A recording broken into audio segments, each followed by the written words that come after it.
The past 2 days, I would like to reflect with you on a subject that many, especially in democratic countries like America, we hold, and we have good reason. I mean, we hold value to an idea called freedom strongly, and for some, it's so important to them that they've idolized that fundamental right called freedom. Hey there. to the point of abusing it. And what I want to get at is that yes, we have freedom, and you know what? But we shouldn't abuse freedom. So what gives us freedom, right? In America, well, we call it, one of them is it's our amendments, right? We have, but one of them particularly I want to talk about is called the First Amendment, which gives us 5 basic rights: freedom of speech, the press, the right to petition, right to assembly, and right for religion. Thank God for many of those. I mean, there's more good and evil has come out of that freedom, you know. But the one that we do not want to abuse in that is the freedom of speech. You know, just imagine, like, you know, what have you heard in your own life, people abusing speech? You know, I'll give you some examples in your own life. Well, first of all, we ourselves have abused it. And what happens when we abuse speech? We hurt other people.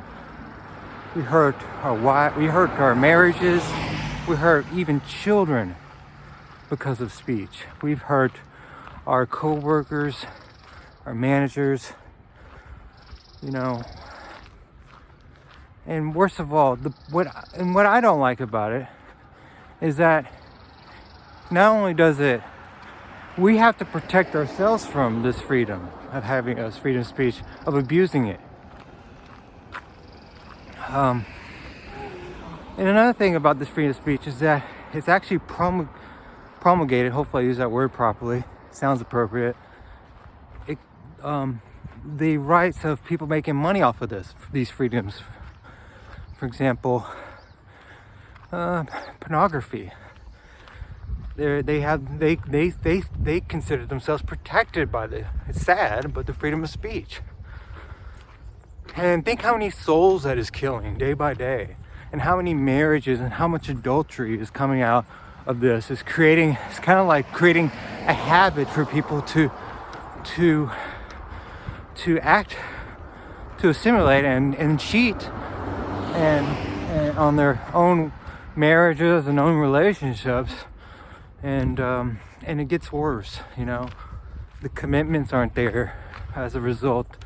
It's just the fact that they think it's acceptable, that they think it's something that they should do in their own life. But you know what? Another problem is that not only does it hurt people and society, that abuse of that freedom, but it hurts God, offends God, because God is not like that. He's a spirit. And ungodliness cannot inherit godliness. So these souls are actually, it's a pity. They'll go down it's in the scripture, they're not going to heaven. Okay? And the second group I want to talk about, and you may not like to hear this too, and it has nothing to do with color, okay? None of this has to do with color. It's about action and what you say. But rap music in general, there's a plethora of rap music that is glorifying evil and saying how it's okay to some of these gangster raps are saying it's okay to kill authority, to use murder in some cases as inventions. You know, they've traded evil for good. They make evil seem good when it's not. It's not cool, okay? To make evil look cool and good look like stupid, you know, like not something we should aspire to. Not cool, okay? That is a grave plague to American society, is releasing this music on MTV and the radio waves. And not just rap music, it's anything that promotes sin, licentious. It's in rock music. You know, rock music is teaching us values they're using the freedom of speech to basically program society that it's okay to rebel against authority, it's okay. And you know what? If good rap music should educate and should get people out, get people jobs and tell them, get a job. Don't sell drugs. Be an ordinary citizen, okay? You won't hear that in rap music. You won't hear people saying, go to college, complete high school degrees. That's not in their music, okay? They're not in your music. And you won't hear any music that says, we don't need sex. Actually, you know, I mean, you'll probably hear this in Christian music, but not in the secular world. And you won't hear anything that doesn't talk about, oh, we got to party like it's 1999. You don't have to have party to have fun, okay? You don't have to drink. You don't have to get drunk. So all these freedoms, these abuses of freedoms, you're right, they're not criminalized. But just know they're putting many souls into hell, and they are truly our enemy. The enemy is is these things that abuse our freedom. I'm not saying to eliminate this freedom of speech. No, because there are good people that know how to use speech properly. So how do we ourselves, if we abuse speech? Now, we're not perfect. Like I've said some things that angered, and I've been judgmental. But how do we practice sound speech? Well, think 100 times before you speak. No, you know, that's one. Also know what fruit it bears, your speech. What is, you know, how is this person going to feel? Put yourself in that shoes. Number 3, do not be self-centered. Do not think too much of yourself. That's very important. Think of others. Think in third person. Do not think as I feel, I have to do this. You get into sin that way. It is actually a better lifestyle to put yourself in third person. Your mind opens more, okay? It's very hard, I know, because most of the time you are probably by yourself working, and you think, I gotta do this, I have to eat this, you know? Quit putting I in front of your sentences so much. When you start thinking God, third person, like putting God before you, or even another person, your wife, your children before you, your life changes. But remember this, the media, well, not media in general, but some are abusing rights. And when they start thinking in third person that it's right to hurt somebody, it's right to curse at somebody, and right to hold guns, and then terrify society, that is not only a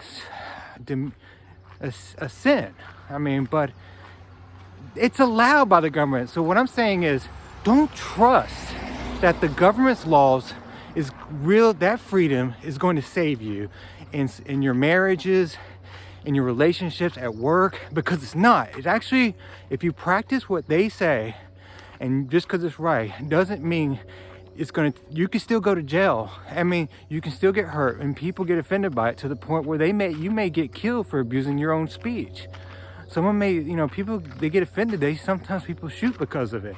So if you don't abuse speech and use speech to love others, to show care, and you don't speak, so it's better not to speak.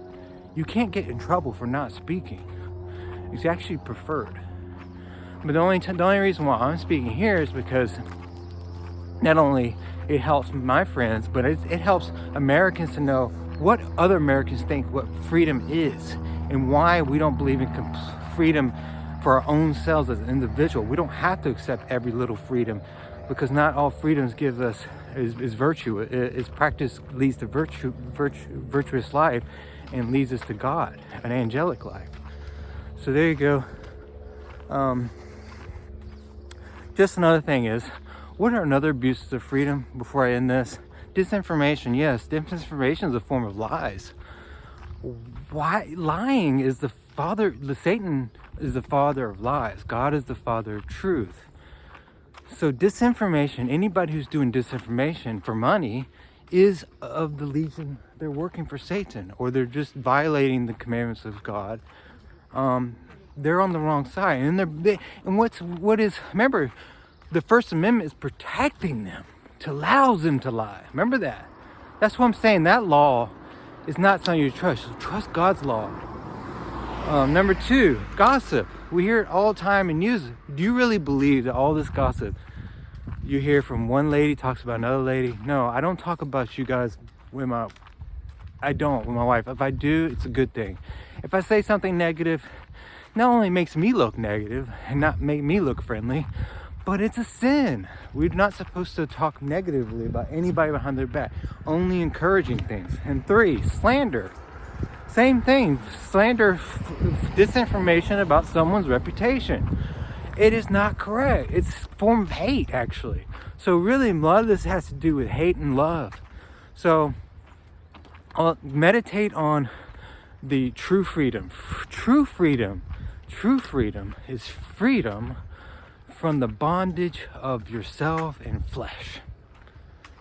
In my conclusion, the mouth puts us into bondage, and it can get us into trouble where we don't have peace with God and not peace with others.